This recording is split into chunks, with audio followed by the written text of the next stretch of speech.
पुणे शहर में पल्लवी देवी अपनी 3 बहुओं का गृह प्रवेश एक साथ करती हैं। पल्लवी की तीनों बहुओं में सबसे बड़ी बहू अनु बहरी, मंझली बहू सोनिया अंधी और सबसे छोटी बहू कनिका गूंगी होती है। उन तीनों की शादी 3 सगे भाइयों अजीत, विवेक और कुशाल से होती है। शादी करके जब वो तीनों एक साथ आती हैं, तो उनका गृह प्रवेश उनकी सास पल्लवी बड़े ही चाव से करती है और उन तीनों से कहती है, अरे मेरी अंधी, गूंगी, बहरी बहुओं, तुम तीनों के पैर के सामने कलश रखा है। अब दाहिने पैर से इसे गिराकर गृह प्रवेश की रस्म पूरी करो। सबसे बड़ी बहू अनु बहरी होती है, जिस वजह से उसे सुनाई ही नहीं देता कि उसकी सास उसको क्या कह रही है और वो चुपचाप खड़ी रहती है। अरे बड़ी बहू आओ ना, ऐसे चुपचाप क्यों खड़ी हो? ओहो, मैं तो भूल ही गई थी, इसको तो सुनाई ही नहीं देता। फिर उसका पति अजीत उसको इशारा करके पैर से कलश गिराने को कहता है। वो कलश गिराकर अंदर आ जाती है। उसके बाद मंझली बहू सोनिया का नंबर आता है, पर उसके अंधे होने की वजह से वो अपने पैर के कलश को ढूंढती रहती है, जिस वजह से वो अपनी टांग को यहाँ वहां हिलाती रहती है। ये देख सभी पड़ोस की औरतें हंसने लगती हैं। उसका मजाक बनता देख कनिका को उन पर बहुत गुस्सा आता है, पर वो बेचारी तो गूंगी थी, तो कुछ बोल भी नहीं सकती थी। इसलिए वो सोनिया की मदद करके उसका पैर कलश की तरफ ले जाती है, जिससे सोनिया कलश गिराकर घर के अंदर प्रवेश करती है। इसके बाद कनिका भी गृह प्रवेश करके घर के अंदर आ जाती है। तभी पल्लवी की पड़ोसन शांता उससे कहती है, हाय पल्लवी, तेरी बहुओं को तो गृह प्रवेश करने में भी दूसरों की मदद लेनी पड़ रही है, ना जाने ये घर कैसे संभालेंगी। शांता, हमें कभी किसी की कमियों का इस तरह मजाक नहीं उड़ाना चाहिए। हाय हाय, देखो तो इसे अभी से ही अपनी बहुओं के बारे में सुनकर कितना बुरा लग रहा है। अगर इतना ही बुरा लग रहा है तो क्यों ऐसी अपाहिज लाचार लड़कियों को अपने घर की बहू बनाकर ले आई? तभी सोनिया का पति विवेक कहता है, आंटी जी, घर को स्वर्ग बनाने के लिए संस्कारी बहुओं की जरूरत होती है, और इन तीनों के गुणों के आगे हमें इनकी ये कमियां बहुत छोटी लगी। बिल्कुल सही कहा तुमने। क्यों इन लोगों की बेकार की बातों में अपना समय बर्बाद कर रहे हो? चलो अब तीनों बहुओं को अंदर ले चलो। इसके बाद वो सभी अपने अपने कमरों में चले जाते हैं। बहुत घमंड है ना इनको अपनी अपाहिज बहुओं पर। मैंने भी इनके बीच फूट न डलवा दी तो मेरा नाम भी शांता नहीं। ये कहकर शांता वहां से चली जाती है। यूं ही कुछ दिन बीत जाते हैं। पल्लवी अपनी तीनों बहुओं से बहुत खुश थी। भाई हो भी क्यों ना, आखिर तीनों दिव्यांग बहुओं ने पूरे घर की जिम्मेदारी जो संभाल ली थी। अब तो उसकी जिंदगी ऐश भरी हो गई थी। तीनों ही एक दूसरे के सहयोग से सारा काम अच्छे से करने लगी थी। एक दिन शांता पल्लवी से मिलने उसके घर आती है। अरे भाई, क्या हाल है पल्लवी बहन? आओ आओ शांता बहन, ऊपर वाले की दया से सब ठीक है। और तेरी वो बहुएं कैसी हैं? वो सब भी ठीक है। उन तीनों ने तो आते ही सारा घर संभाल लिया।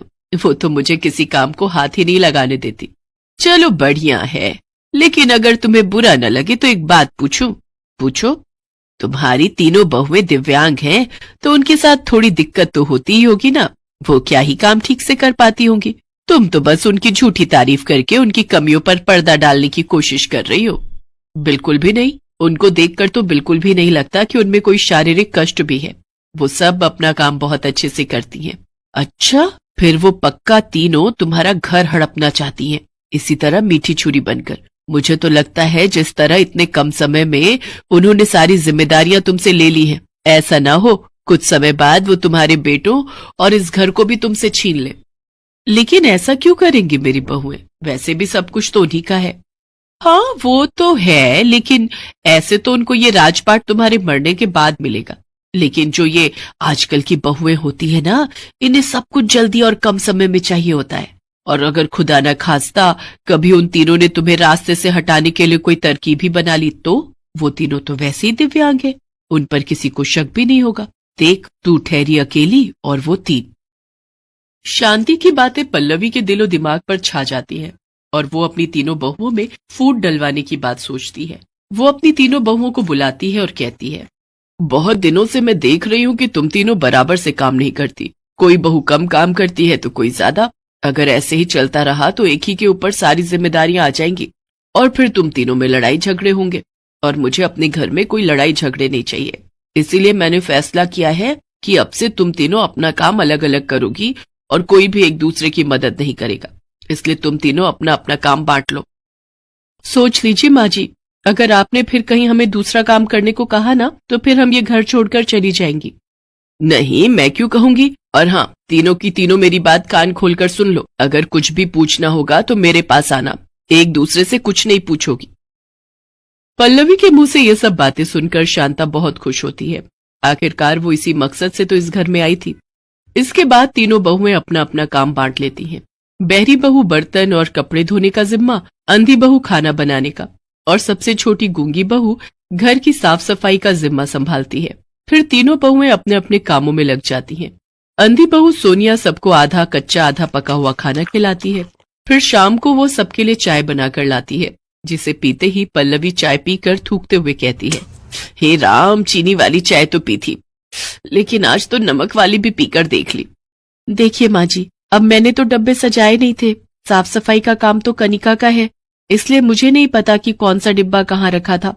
जो हाथ में आया वो डाल दिया। अरे तो अक्ल की अंधी, पहले सामान को चख लिया करना, मेरे सारे मुंह का स्वाद बिगाड़ दिया। हाँ माँ जी, अब से ध्यान रखूंगी। कनिका अपने काम में असफल होने लगी थी। दूसरी तरफ कनिका घर की साफ सफाई में लगी होती है। उसने सीढ़ियों पर गीला पोछा लगाए होता है कि तभी वहां पल्लवी आ जाती है और उसका पैर फिसल जाता है, जिससे कि वो सीढ़ियों से नीचे गिर जाती है। मर गई रे, मर गई। अरे कनिका, सामने खड़ी थी तो बोल नहीं सकती थी कि फर्श पे गीला पोछा लगाया है, पर तू बोलेगी भी कैसे, गूंगी जो ठहरी। कनिका पल्लवी को उठाकर बेड पर लिटा देती है। उधर बहरी बहू यानी कि सबसे बड़ी बहू अनु, जिसके जिम्मे कपड़े और बर्तन धोना था, वो इतनी जोर जोर से बर्तन धोती है कि पल्लवी को आराम भी नहीं करने देती। जैसे ही उसकी आंख लगती तो बर्तनों के शोर से वो जाग जाती। पिछले कुछ दिनों से तो पल्लवी का बुरा हाल था। न तो उसको अच्छा खाना पीना नसीब हो रहा था, न ही अच्छी नींद। उसका सुख चैन सब छिन चुका था। सोचा था बहुओं में अंग्रेजों की फूट डलवाओ और राज करो वाली नीति अपनाकर राज करूंगी, लेकिन यहाँ तो मेरा ही हाल बुरा हो रखा है। हे भगवान, इनको कुछ बोल भी नहीं सकती। अगर इन्हें कुछ कहा तो घर छोड़कर चली जाएंगी। पल्लवी ये सब सोच ही रही होती है कि तभी वहां उसका सबसे बड़ा बेटा अजीत आ जाता है और वो उससे कहता है, क्या हुआ माँ, आप ऐसे उदास क्यों बैठी हो? क्या बताऊं बेटा, किसी के कहने पर मैंने अपने ही घर में फूट डलवा दी और अब उसका खामियाजा मुझे भुगतना पड़ रहा है। क्या हुआ माँ, शुरू से बताओ। इसके बाद वो सारी बात अजीत को बताती है कि कैसे शांता के कहने पर उसने अपनी बहुओं को अलग कर दिया। तभी वहां उसकी तीनों बहुएं आ जाती हैं। अपनी सास की बातें सुनकर सोनिया कहती है, माँ जी, हम तीनों को तो कोई भी अलग नहीं कर सकता। ऊपर वाले ने हम तीनों की कमियों को पूरा करने के लिए ही हमें एक दूसरे से मिलाया है। जब हम तीनों साथ होती हैं तो सब काम अच्छे से कर लेती हैं, लेकिन जैसे ही हम अलग हुई तो हमारा सारा काम भी गड़बड़ा गया। हम तीनों एक साथ मिलकर ही सारे काम अच्छे से कर सकते हैं। सोनिया बिल्कुल ठीक कह रही माँ, और हमें कभी भी दूसरों के बहकावे में आकर अपने घर में फूट नहीं डालनी चाहिए। मुझसे भूल हो गई जो मैंने अपना ही घर तोड़ने की कोशिश की। अब मेरी समझ में ये बात आ गई है कि एकता में ही बल है। इसके बाद वो सभी सारे गिले शिकवे भुलाकर राजी खुशी एक साथ रहते हैं।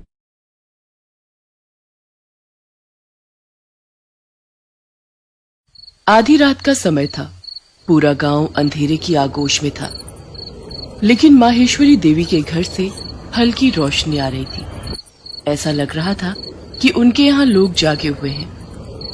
माहेश्वरी देवी की बड़ी बहू रागिनी के कमरे से खुसुर फुसुर की आवाज आ रही थी। तुमने आज भी देर कर दी आने में, जाओ, मैं तुमसे बात नहीं करती। अरे ऐसा मत करो मेरी जान, बात बंद कर दोगी तो तुम्हारा ये आशिक जिएगा कैसे? तुम्हें सिर्फ अपनी फिक्र है दिलीप, मेरी नहीं। कभी मेरी जगह पर खुद कर रख कर देखो तो पता चल जाएगा तुम्हें। अरे हम तुम अलग कहाँ हैं, हम दोनों तो एक ही है ना, दो जिस्म लेकिन एक जान। ये कहकर दिलीप ने रागिनी को अपनी बाहों में भर लिया। बहुत तड़पाते हो तुम दिलीप। तुमसे कम रागिनी।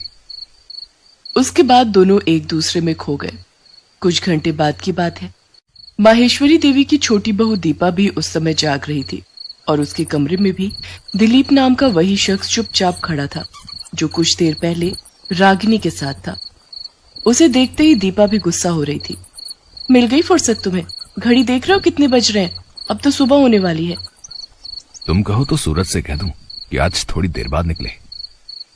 बस तुम्हें बातें बनाना ही आता है। एक दिन कोई पकड़ लेगा ना हम दोनों को, तो फिर सारी आशिकी धरी की धरी रह जाएगी। अरे ऐसे कैसे पकड़ लेगा? और अगर पकड़ लेगा तो तब की तब देखी जाएगी।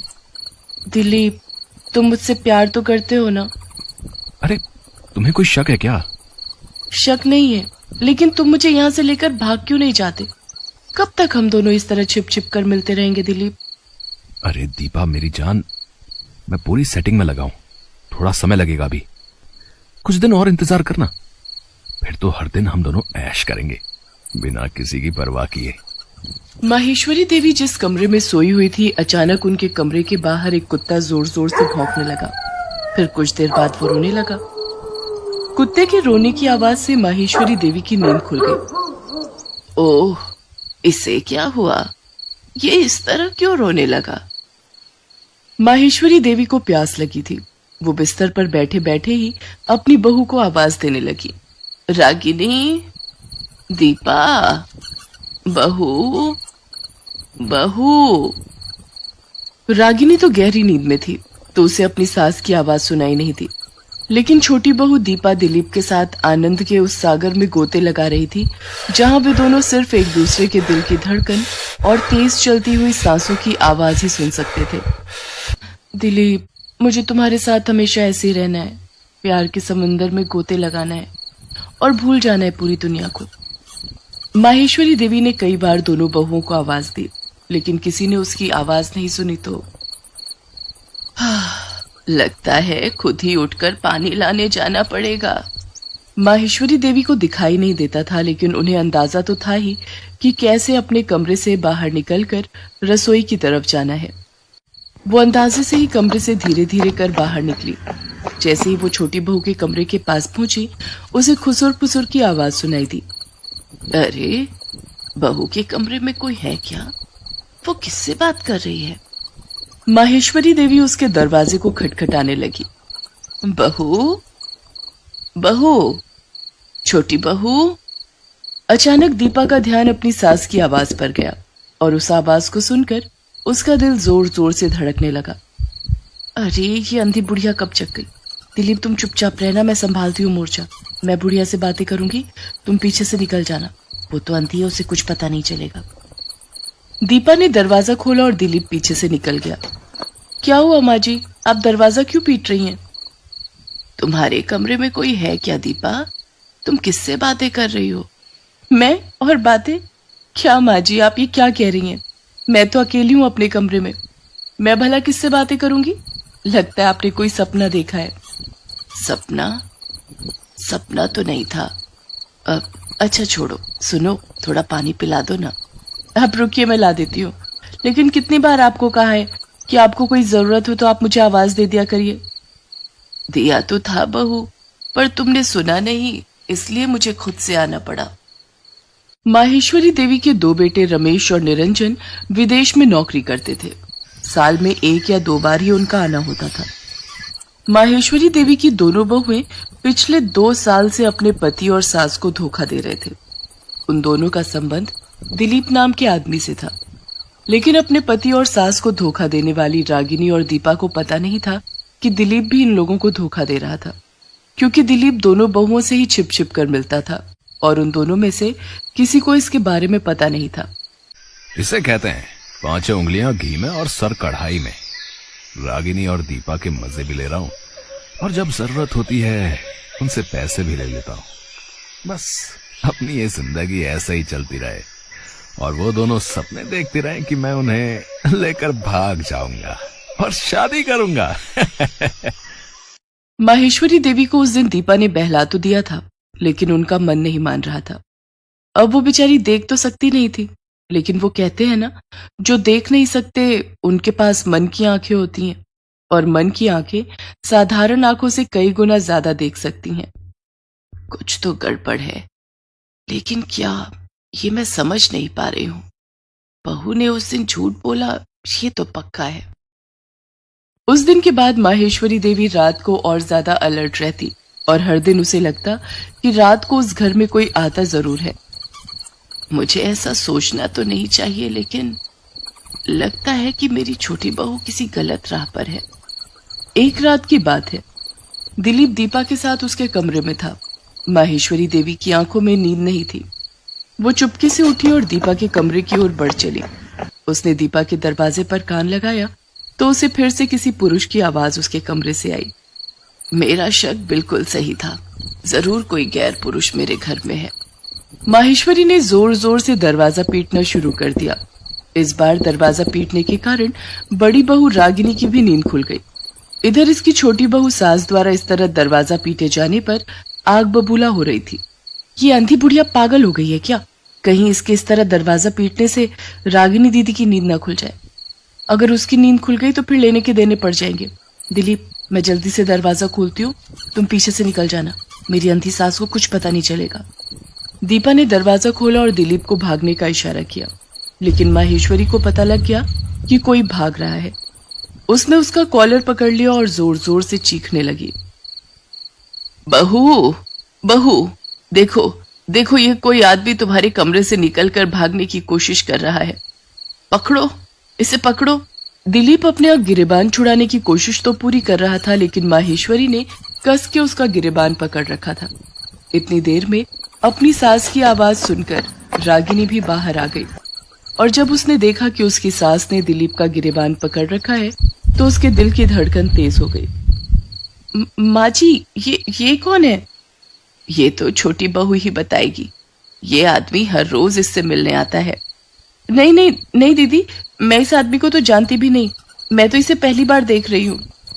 वे बातों में उलझे हुए थे कि तभी दिलीप ने भागने की कोशिश की, लेकिन इस बार रागिनी ने उसका गिरेबान पकड़ लिया। दिलीप, क्या कर रहा था तू दीपा के कमरे में? बोल बोल, क्या कर रहा था? ये उसी से पूछ लो क्या कर रहा था, और उससे क्या तो खुद से पूछ ले। जो तेरे साथ करता हूँ वही इसके साथ भी करता हूँ। ये बात सुनकर दीपा का भी माथा ठनका। रागिनी और दीपा को समझ आ गया था कि दिलीप नाम का ये आदमी उन दोनों का गलत फायदा वैसे ही उठा रहा है जैसा फायदा वे दोनों अपनी अंधी सास का उठा रहे हैं। क्या तुम दोनों बहुएं इसे जानती हो? ये क्या कह रहा है? लेकिन दोनों बहुओं ने अपनी सास की बातों का कोई जवाब नहीं दिया, उल्टा दिलीप की जमकर पिटाई कर दी। अरे क्यों मार रही हो मुझे? छोड़ो, तुम दोनों ही तो मुझे बुलाती थी तो मैं आता था, अब सती सावित्री बनने का ढोंग कर रही हो। इस अंधी बुढ़िया का फायदा तुम दोनों उठा रहे थे, तो ये पिटाई तुम्हें भी तो मिलनी चाहिए, सिर्फ मुझे क्यों? दिलीप ने माहेश्वरी के सामने दोनों को खूब भला बुरा कहा, जिसे सुनकर माहेश्वरी ने एक थप्पड़ उसे खींचकर मारा। चुप चुप रह और अपनी बकवास बंद कर और कान खोल कर सुन। अगर और एक शब्द भी तुमने मेरी बहुओं के लिए बुरा बोला तो तुझे यहीं मारकर पीछे गाड़ देंगे। वो मेरी बहुएं हैं, मेरे परिवार का सम्मान है, इज्जत है मेरे परिवार की। वो कोई बाजारू औरत नहीं जो तुम उन्हें कुछ भी बोलो। सुन, यहाँ से जितनी जल्दी हो सके निकल जा, नहीं तो पुलिस को बुलाकर चोरी का मुकदमा दर्ज कराऊंगी। दिलीप वहां से भाग खड़ा हुआ। माहेश्वरी देवी सारा सच जान चुकी थी, फिर भी दोनों बहुओं की तरफदारी कर रही थी। इसे देख दोनों बहुओं को अपनी गलती का एहसास हो गया। हमें माफ कर दीजिए माँ जी, हम भटक गए थे। हाँ माँ जी, हमसे भारी भूल हो गई थी, हमने आपके विश्वास को चकनाचूर किया और गलत राह पर निकल गए।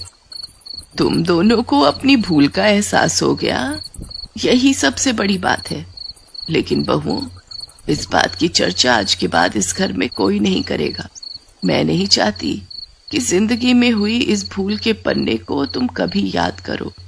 हाँ, इससे सबक जरूर सीखो। माहेश्वरी देवी की बातों को सुनकर दोनों ने उन्हें गले से लगा लिया।